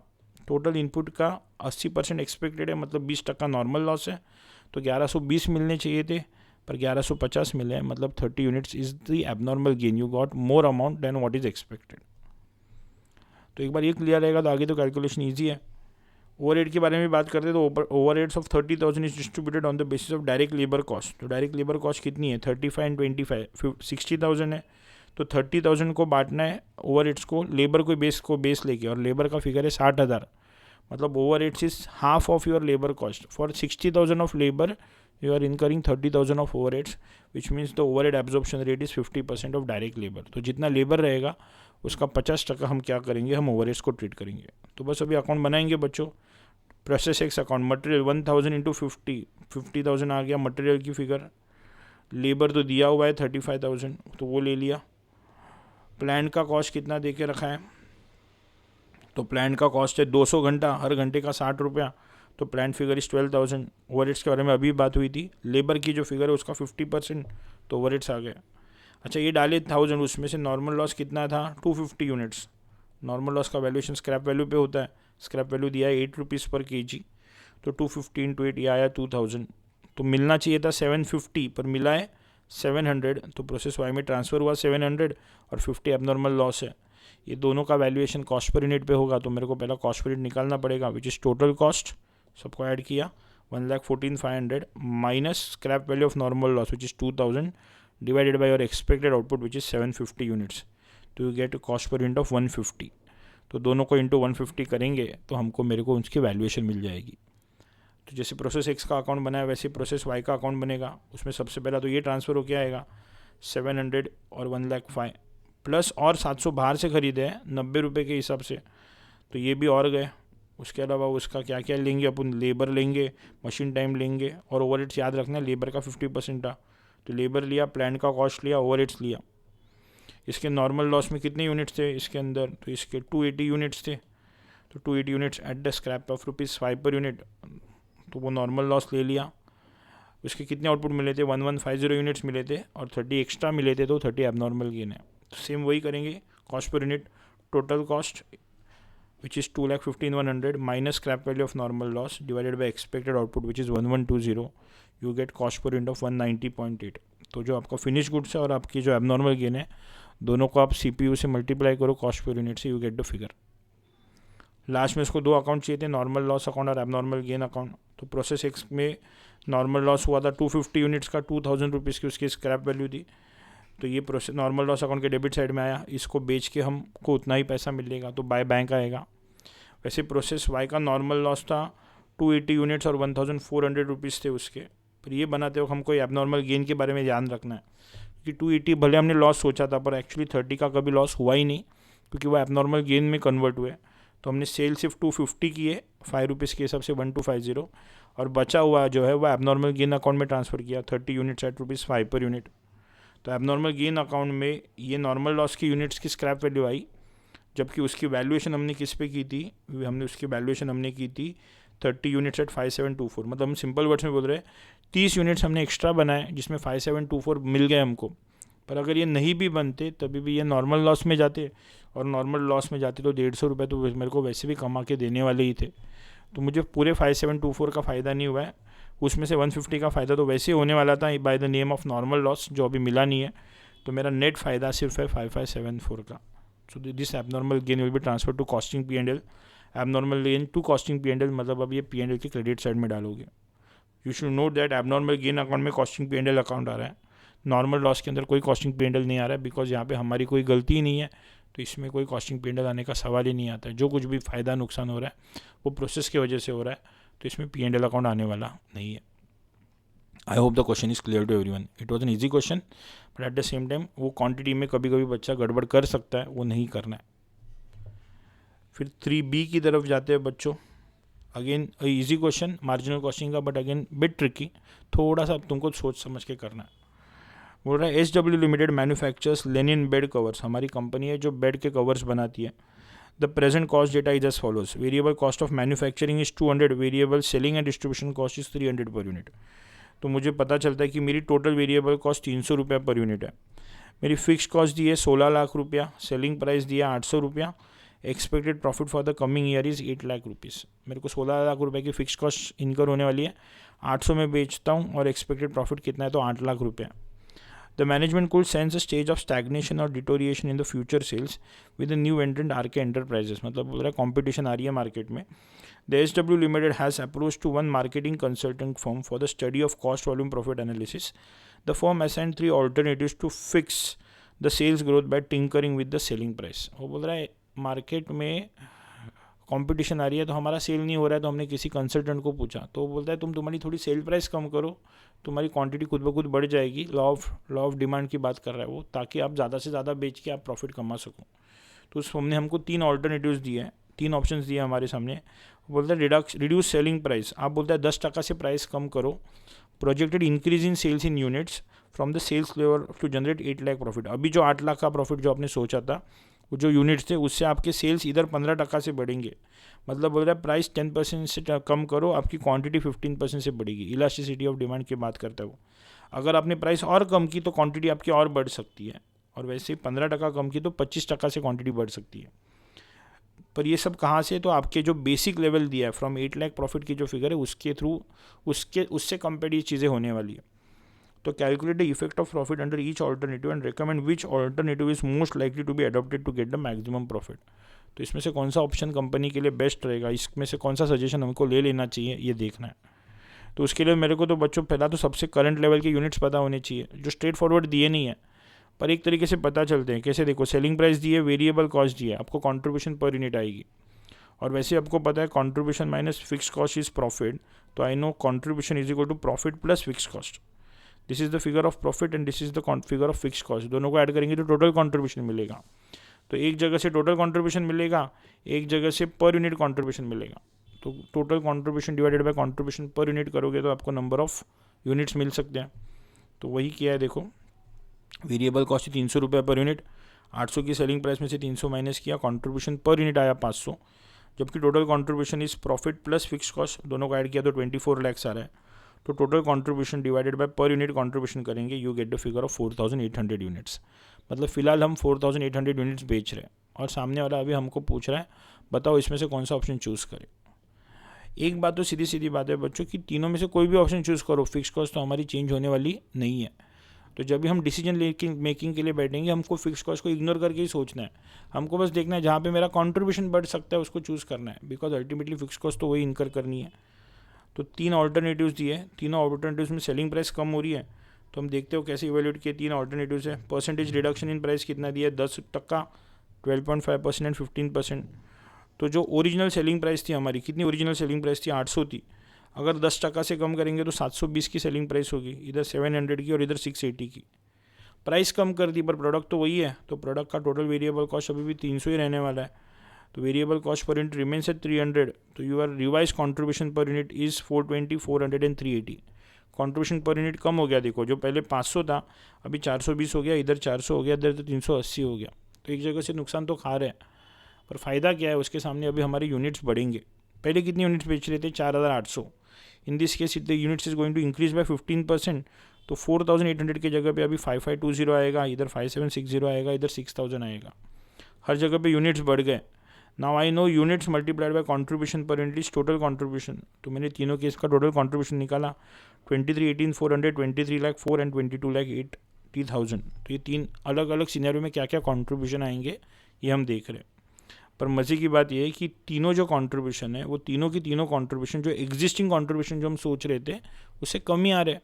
फिलहाल हम 24 लाख रुपए देख रहे थे, अगर मैं इन तीनों केस में देखूँ तो मेरा कॉन्ट्रीब्यूशन वैसे ही कम ही हो रहा है।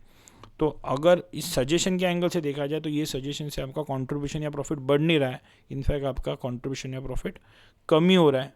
तो अगर इससे अच्छा कोई और ऑप्शन होगा तो हमको देखना चाहिए, क्योंकि ये ऑप्शन से हमारा बेनिफिट नहीं हो रहा है, हमारा एक्चुअल में लॉस ही हो रहा है। तो contribution in all the 3 cases is less than the present contribution of 24 lakhs, hence it is advised not to accept the proposal। इसके लिए हमको ये प्रपोजल को एक्सेप्ट नहीं कर लेना चाहिए। तो I hope the question is clear to everyone. तो चलिए बच्चों उसके अगले क्वेश्चन की तरफ देखते हैं। ऑपरेटिंग कॉस्टिंग या सर्विस कॉस्टिंग का एक बेसिक क्वेश्चन ही था, ज़्यादा मुश्किल क्वेश्चन नहीं था। बोल रहा है XYZ company is running a bus between 2 towns A and B which are 25 kilometres apart. 25 kilometre की दूरी पे रहने वाले दूरी पे होने वाले 2 सिटीज़ के बीच में हमारी बस चलती है। द बस makes 4 round trips per day. 4 round trips मतलब जाके आना, ये एक सिंगल राउंड ट्रिप हो गई। ऐसे 4 चक्कर मारती है, मतलब जाके आती है, ऐसे दिन में 4 बार घूमते हैं उस रास्ते पे। Carrying on an average 30 passengers और इन ईच ट्रिप। हर ट्रिप में हमारी गाड़ी में 30 लोग बैठते हैं। The bus consist of the bus cost the company ₹5 lakh. 5 lakh की बस है। It has been insured at 2% per annum. 2% उसका एनुअल इंश्योरेंस प्रीमियम है। एनुअल टैक्स जो हम गवर्नमेंट को पे करते हो 2,000 रुपये, और गराज रेंट जहाँ पे हम गाड़ी खड़ी करते हैं उसका 500 रुपये पर मंथ उसका रेंट है। Annual repair will be ₹8,000। Repairing पे 8,000 रुपये खर्च होता है and bus is likely to last for 5 years. 5 साल का उस बस का लाइफ है। ड्राइवर का सैलरी 15,000 पर मंथ, कंडक्टर का सैलरी है 12,000 पर मंथ। ये दोनों की फिक्स सैलरी है। पर आगे बोल रहा है and in addition 10% of the takings as commission to be shared by driver and conductor equally. Taking का मतलब होता है बच्चों कलेक्शन। वो कलेक्शन जो हम कस्टमर से करते हैं, जो हमारे पैसेंजर से करते हैं। तो बोलते हैं ये फिक्स सैलरी के अलावा हम उनको कमीशन भी पे करते हैं, और वो कमीशन कितना है, तो जितना कलेक्शन होता है उसका 10%। ये एक नॉर्मल स्कीम है बच्चों जो कंपनीज इस्तेमाल करती है, ताकि पूरा का पूरा फिक्स ना दे, एक फिक्स दे और एक वेरिएबल एलिमेंट दे कलेक्शन के ऊपर, जितना आप काम करोगे उसके ऊपर, ताकि अगर आपको ज़्यादा कमाना है तो आपको ज़्यादा मेहनत करनी पड़ेगी, ज़्यादा सेल्स करना पड़ेगा, तभी आपको ज़्यादा कमीशन मिलेगा, और आपको ज़्यादा कमीशन मिलेगा उसके साथ साथ कंपनी की भी सेल्स बढ़ रहे। तो remember this 10% is not for individually, 10% दोनों का मिला के दिया हुआ है, मतलब 5% इसको मिलेगा, 5% उसको मिलेगा। Cost of stationery is 800 per month, ticket के ऊपर सब 800 रुपये महीने का खर्च होता है।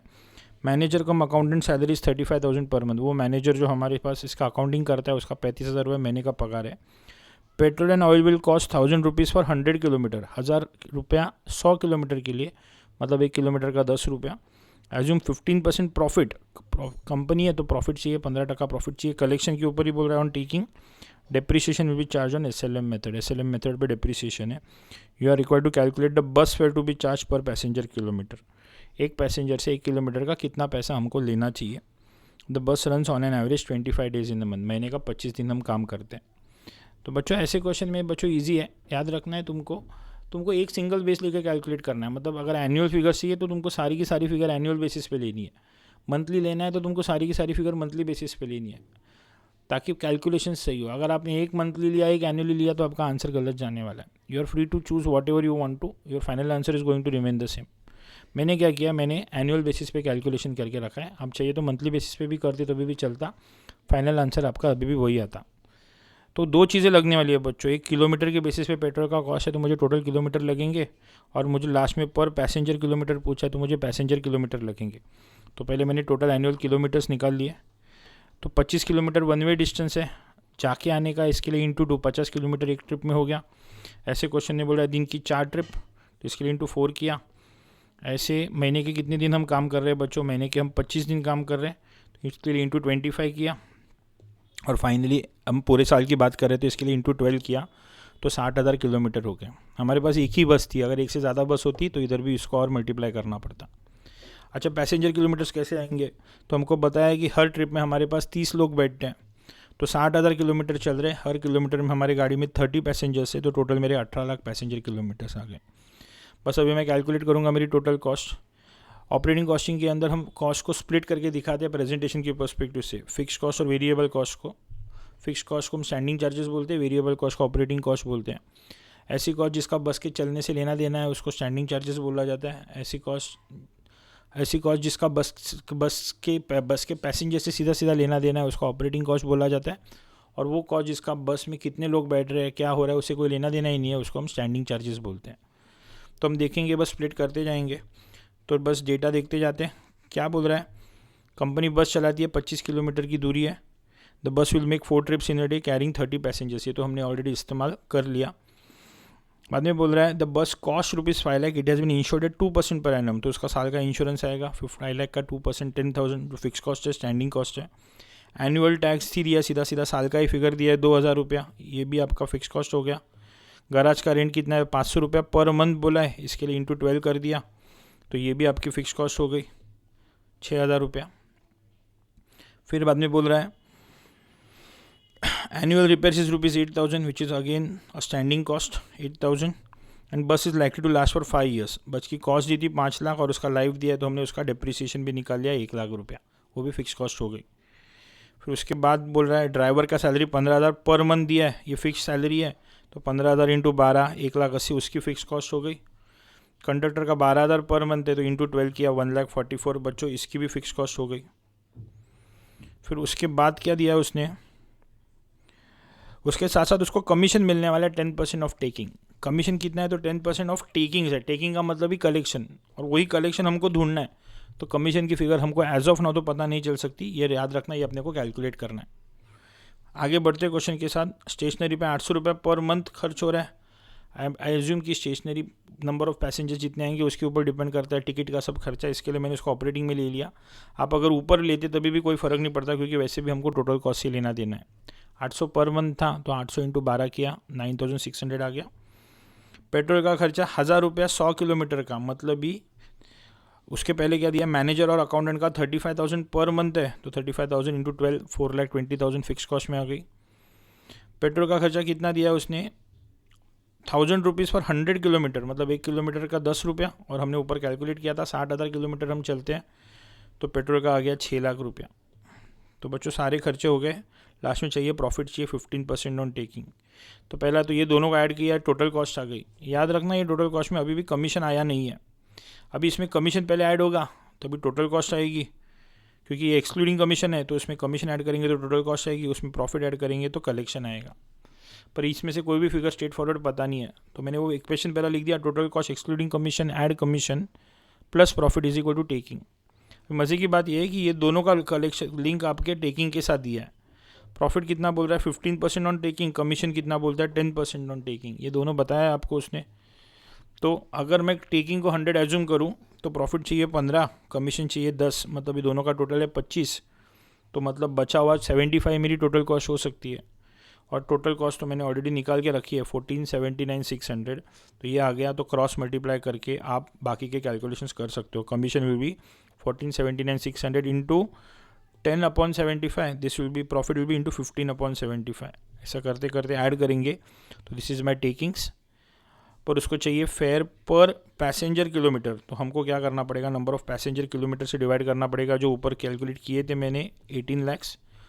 तो मेरा फेयर कितना आ रहा है 1.096 पर पैसेंजर किलोमीटर आ रहा है।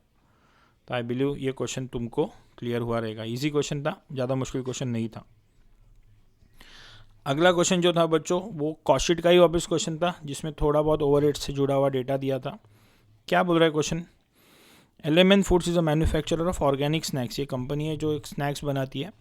For the year ending 2023 the company compiled the following information, मतलब 2023 का एक्चुअल डेटा आपके सामने दिया है, जिसमें ओपनिंग रॉ मटेरियल है, क्लोजिंग रॉ मटेरियल है, रॉ मटेरियल परचेजेस है, तीनों इस्तेमाल करूंगा तो रॉ मटेरियल कंज्यूम आएगा, लेबर दिए, प्रोडक्शन ओवरहेड्स दिए, मार्केटिंग एंड डिस्ट्रीब्यूशन ओवरहेड्स दिए। तो इसके बेसिस पे आप 2023 की एक्चुअल कॉस्ट शीट बना सकते हो। अभी इसको बेस लेके 2024 का अपने को एस्टिमेशंस के कुछ डेटा दिया है। बोल रहे इन 2024 the company accepted a request for bulk supply of selling snacks, हमने कोई ऑर्डर लिया, the estimated cost for fulfilling this order, ये काम अगर लेते हैं तो क्या खर्चा होगा। एस्टिमेटेड रॉ मटेरियल लगेगा 3 लाख का, लेबर लगेगा 1,50,000 का, और ये काम करने के बाद पैकिंग करके ट्रांसपोर्ट करने के लिए और 49,400 हमारे क्या होने वाले हैं बच्चों, खर्च होने वाले हैं। अभी कंपनी की पॉलिसी की बात करता है, the company allocates production overheads based on direct labour hours, direct labour cost. हमने देखा है ट्रेडिशनल कॉस्टिंग में अलग अलग मेथड से ओवरहेड एब्जॉर्प्शन के, यहाँ पे प्रोडक्शन ओवरहेड्स को एब्जॉर्ब कैसे करते हैं, लेबर कॉस्ट के बेसिस पे एब्जॉर्ब करते हैं, और मार्केटिंग और डिस्ट्रीब्यूशन ओवरहेड्स को percentage of total production cost मतलब भी वर्क्स कॉस्ट के बेसिस पे एब्जॉर्ब करते हैं based on the previous years data. तो हमारा लाइन ऑफ एक्शन सिंपल है बच्चों, 2023 का एक्चुअल डेटा है, उसकी एक्चुअल कॉस्ट शीट बनाएंगे, उसके बेसिस पे ये ओवरहेड एब्जॉर्प्शन रेट्स इस्तेमाल कैलकुलेट करेंगे, और उन्हीं रेट्स को इस्तेमाल करके 2024 की एस्टिमेटेड कॉस्ट शीट बनाएंगे। तो क्वेश्चन ही पूछा भी वही है, calculate overhead recovery rates for 2023 के एब्जॉर्प्शन रेट्स बताओ, और उसके बेसिस पे prepare the comprehensive cost statement for the year 2024 and determine the sales value to earn a profit of 20% on sales amount. 20% on sales का हमको profit भी चाहिए। तो पहले हम क्या कर रहे हैं, 2023 की एक्चुअल कॉस्ट शीट बना रहे, ये तो स्ट्रेट फॉरवर्ड है। Opening raw material add purchases minus closing किया, रॉ मटेरियल कंज्यूम आ गया, उसमें डायरेक्ट वेजेस को ऐड किया, प्राइम कॉस्ट आ गई, प्राइम कॉस्ट के अंदर प्रोडक्शन ओवरहेड्स ऐड किए 2,50,000 के ओवरहेड्स ऐड किए, तो मुझे मेरी वर्क्स कॉस्ट मिली या प्रोडक्शन कॉस्ट मिली। उसमें मैंने मेरे मैन्युफैक्चरिंग मार्केटिंग और डिस्ट्रीब्यूशन ओवरहेड्स ऐड किए, इसमें एडमिन ओवरहेड्स दिए नहीं है, तो मुझे मेरी टोटल कॉस्ट मिल गई। तो I have arrived at the actual cost sheet of 2023। अभी उसको इस्तेमाल करके मैं ये दोनों ओवरहेड एब्जॉर्प्शन रेट्स निकालूंगा। प्रोडक्शन ओवरहेड्स को कैसे एब्जॉर्ब करते हैं, डायरेक्ट लेबर कॉस्ट के बेसिस पे। तो देखो इधर प्रोडक्शन ओवरहेड से 2,50,000 के, जबकि लेबर कॉस्ट थी 5 लाख रुपीज़ की, मतलब production overhead is 50% of your labour cost. तो 50% of direct wages production overheads का एब्जॉर्प्शन मेथड हो गया। और जो तुम्हारा मार्केटिंग एंड डिस्ट्रीब्यूशन ओवरहेड्स है, it is percentage of total production cost मतलब ही वर्क्स कॉस्ट। तो मार्केटिंग और डिस्ट्रीब्यूशन ओवरहेड्स 1,52,000 है, जबकि आपकी total works cost 19 lakh rupees है। तो 1,52,000 as a percentage of 19 lakhs is 8% of works cost. तो कंपनी की पॉलिसी पता चल चुकी, production overheads is 50% of direct wages and marketing and distribution overhead जो हमको एब्जॉर्ब करने हैं वो हमारे वर्क्स कॉस्ट का 8%। अभी उसको बेस लेके 2024 की कॉस्ट शीट बनाएंगे, जिसकी ऑर्डर आई है 3 लाख का मटेरियल चाहिए, 1,50,000 का लेबर चाहिए, दोनों को ऐड किया, प्राइम कॉस्ट आ गई। प्रोडक्शन ओवरहेड्स कैसे एब्जॉर्ब करने का तय हुआ था, 50% ऑफ डायरेक्ट वेजेस, इसके वजह से 1,50,000 का 50% इज 7,500, ये आ गया मेरा वर्क्स कॉस्ट। वर्क्स कॉस्ट में मार्केटिंग और डिस्ट्रीब्यूशन ओवरहेड्स के एब्जॉर्प्शन रेट क्या आया था 8% ऑफ वर्क्स कॉस्ट, तो इट इज़ 525 का 8% ये आया। तो ये तो सारी जनरल ओवरहेड्स एब्जॉर्ब किए, पर उसके अलावा अगर कोई स्पेसिफिक खर्चा अगर उसके लिए हुआ है तो वो भी उससे ही वसूल करना है। और क्वेश्चन दिया है पैकिंग एंड ट्रांसपोर्टेशन कॉस्ट कितना इंकर हो रहा था 49,400 स्पेसिफिकली इस ऑर्डर के लिए। तो हमने क्या किया, उसको भी इसके अंदर ऐड कर दिया। तो इसको ऐड किया तो मेरे को मेरा this plus this I get the figure of total cost. Total cost में प्रॉफिट कितना चाहिए अपने को, प्रॉफिट बोलता है क्वेश्चन चाहिए 20% on sales, 20% on sales is 25% on cost. तो इसका 25% प्रॉफिट लेके ये हमारी अगले साल की सेल्स वैल्यू होनी चाहिए। तो it was a question which was a mixture of cost sheet and overhead absorption. Estimated cost sheet बनाना था पर इजी क्वेश्चन था। लास्ट के 2 क्वेश्चंस की तरफ आ रहे हैं बच्चों। स्टैंडर्ड कॉस्टिंग का क्वेश्चन था जो एक्चुअल में थोड़ा सा फिगर्स उसकी थोड़ी पॉइंट में आ रही थी, तो किसी को शायद से लग सकता है कि गलत होगा क्वेश्चन, पर वो एक्चुअली क्वेश्चन जैसा है वैसे हमको सॉल्व करना है। क्वेश्चन ने क्या दिया है, the following information has been provided by the company. Number of units produced and sold is 7,000 units, हमने 7,000 यूनिट्स बनाए। Standard labour rate per hour is 9 rupees, 1 घंटे का स्टैंडर्ड के हिसाब से हम 9 रुपये 1 घंटे का पे करते हैं। Actual hours worked is 17,820, actual में हमने 17,820 घंटा काम किया है। लेबर एफिशिएंसी इज 106.8%, ये हम बात करेंगे इस चीज़ के बारे में देखेंगे। और labour rate variance is 71,280 adverse, labour rate variance भी दे के रखा है। तो पहला उसको चाहिए actual rate per hour, rate variance दिया है तो एक्चुअल रेट निकाला जा सकता है। रेट वायरेंस का फॉर्मूला क्या है, standard rate minus actual rate into actual hours. Labour rate variance is 71,280 but it is adverse, adverse का मतलब भी हमको जितना खर्चा करना चाहिए था उससे ज़्यादा किया है। स्टैंडर्ड रेट 9 रुपये दिया है, एक्चुअल रेट ढूंढना है और एक्चुअल आवर्स इज 17,820, तो इसको इधर जाके डिवाइड करेंगे तो 4 एडवर्स आ रहा है। 4 एडवर्स आ रहा है मतलब हमारा खर्चा 4 रुपये से ज़्यादा हुआ है। तो 9 का खर्चा करना चाहिए था, 4 ज़्यादा हुआ है, मतलब मेरा actual rate per our is 13 rupees. फिर कम्स लेबर एफिशिएंसी वेरिएंस, क्यों, क्योंकि सेकंड में पूछ रहा है standard hours required for 7,000 units. ये जो 7,000 यूनिट्स हमने बनाया है उसको बनाने के लिए कितना समय लगना चाहिए था, समय लगना चाहिए था मतलब ये एफिशिएंसी की बात हो रही है। तो labour efficiency is given to be 106.8%। अभी देखो इसको ना पहला लॉजिक से भी बता दूं मैं, फिर चाहिए तो तुमको फॉर्मूला वाइज देखना है। तो देखो एफिशिएंसी 100% के ऊपर दी है, मतलब हमने हमारे वर्कर ने काम फास्ट किया है क्या स्लो किया है, तो ऑब्वियसली सर उसने काम फास्ट किया है, इसके लिए तो एफिशिएंसी 100% के ऊपर है। तो since efficiency is greater than 100% it means the work done was faster. तो अगर मेरे वर्कर ने एक्चुअल में 100 घंटे में काम किया है और 106.8% उसकी एफिशिएंसी है, मतलब भी उस काम को करने के लिए उसको 106.8 आवर्स लगाने चाहिए थे। ही should have taken 106.8 hours but he finished it in how many hours, he finished it in 100 hours. और हमको उसके एक्चुअल आवर्स पता है 17,820, तो मेरे को उसके स्टैंडर्ड आवर्स मिल सकते हैं। तो it is 17,820 into 106/100, he should have taken 19,031.76 hours. अगर ऐसा नहीं करना है तो तुम अगर याद करोगे तो तुम्हारे ओवरहेड वेरिएंस के अंदर 3 तरीके के रेशियोज तुमने पढ़े थे, activity ratio, capacity ratio, efficiency ratio. तुम उसमें एफिशिएंसी रेशियो का फॉर्मूला लगा सकते हो, efficiency ratio is equal to standard hours upon actual hours. Efficiency ratio is given to be 106.8, standard hours ढूंढने थे और एक्चुअल आवर्स तुमको पता है क्वेश्चन ने दिया है 17,820। तो if you just multiply 17,820 by 106.8 you get the standard hours which is 1931.76। कोई भी तरीके से करो will get the same answer. तीसरा दिया labour efficiency variance. Efficiency variance कैसे निकाला जाता है, standard hours minus actual hours into standard rate. Standard hours तो अभी निकाले, एक्चुअल आवर्स तुमको दिए है 17,820 and standard rate is 9 rupees per hour. Multiply करके कैलकुलेट करोगे तो आंसर आएगा। याद रखना एफिशिएंसी वॉज मोर देन 100%, मतलब तुमने काम फास्ट किया है, मतलब ये एफिशिएंसी वेरिएंस का आंसर फेवरेबल ही रहेगा। फिर उसके बाद चौथा पूछा standard labour cost per unit, मतलब 1 यूनिट को बनाने के लिए स्टैंडर्ड के हिसाब से कितना खर्चा होना चाहिए था। तो बच्चों स्टैंडर्ड के हिसाब से आपको कितना घंटा काम करना चाहिए था वो हमने निकाला already. He should have work for how many hours, he should have worked for 19,031.76 hours, these are my standard hours. और स्टैंडर्ड के हिसाब से 1 घंटे का 9 रुपये का कॉस्ट है, तो 19,031 into 9 this becomes total cost. पर क्वेश्चन ने बोला standard labour cost per unit, तो इसको डिवाइड करना पड़ेगा यूनिट्स के साथ। कितने यूनिट्स बना रहे अपन, तो 7,000 यूनिट्स बना रहे, तो you divided by 7,000 units you get the standard labour cost per unit. और फिर वही उसने पूछा actual labour cost per unit, वही लॉजिक करना है, सिर्फ एक्चुअल के साथ करना है। तो एक्चुअल में मैंने कितना घंटा काम किया है, तो 17,820 आवर्स काम किया है। उनका एक्चुअल रेट पर आवर कितना है, तो 13 रुपये का रेट है। तो मल्टीप्लाई करूँगा तो एक्चुअल कॉस्ट मिलेगी, डिवाइड बाई कर वापस 7,000 यूनिट जो बना है, तो you get the figure of actual labour cost per unit. तो it was a straightforward question, सिर्फ पॉइंट में आंसर आया तो कोई शायद से कंफ्यूज हो सकता है, जबकि वो इतना मुश्किल नहीं था। लास्ट क्वेश्चन ईजी था बच्चों, इंटीग्रेटेड अकाउंटिंग या एंट्रीज पूछ रहा था। इंटीग्रेटेड मतलब तुम समझते हो कॉस्ट और फाइनेंशियल रिकॉर्ड्स अलग अलग नहीं मेंटेन रखते, हम एक साथ मेंटेन रखते हैं। तो यहाँ पे एसेट्स और लायबिलिटीज़ का इंडिविजुअल अकाउंट मेंटेन होंगे। जहाँ पे नॉन इंटीग्रेटेड होता है वहाँ पे CLC अकाउंट इस्तेमाल होता था, कॉस्ट लेजर कंट्रोल अकाउंट या जनरल लेजर एडजस्टमेंट अकाउंट। जो इंटीग्रेटेड है उसमें हम एसेट, फाइनेंशियल और कॉस्ट के रिकॉर्ड्स एक साथ मेंटेन करते हैं, तो हम सारे एसेट्स और लायबिलिटीज़ के अकाउंट अपने अपने मेंटेन करके चलते हैं। तो पहला बोलता है वेजेस पेड 2 लाख रुपये, जिसमें से 20% इनडायरेक्ट है। टेक्निकली तो सिर्फ पेड की एंट्री पूछ रहा है, पर यू शुड भी एक स्टेप सेफ चलते हैं, पेड की भी एंट्री पास करेंगे और अलोकेशन की भी एंट्री पास करेंगे। तो टोटल 2 लाख रुपये पे किया है, तो entry becomes wages control account debit to cash to bank. Paid बोला है तो क्रेडिटर्स नहीं लिखोगे तभी भी चलेगा, मैंने दोनों तरफ से लिख के रखा है। बैंक भी आएगा, अगर उधार पेड नहीं किया रहेगा, आइडियली हमको क्रेडिटर्स लेना नहीं चाहिए क्योंकि पेड बोला है। पेड और पेएबल बोला होता तो क्रेडिटर्स भी लिख लेते। तो 2 लाख रुपए के मेरे पेमेंट की एंट्री आ गई, फिर हम उसको क्या करेंगे, उसको स्प्लिट भी करेंगे। 20% क्या बोलता है वो, 20% इनडायरेक्ट है तो फैक्ट्री ऑडिट में जाएगा।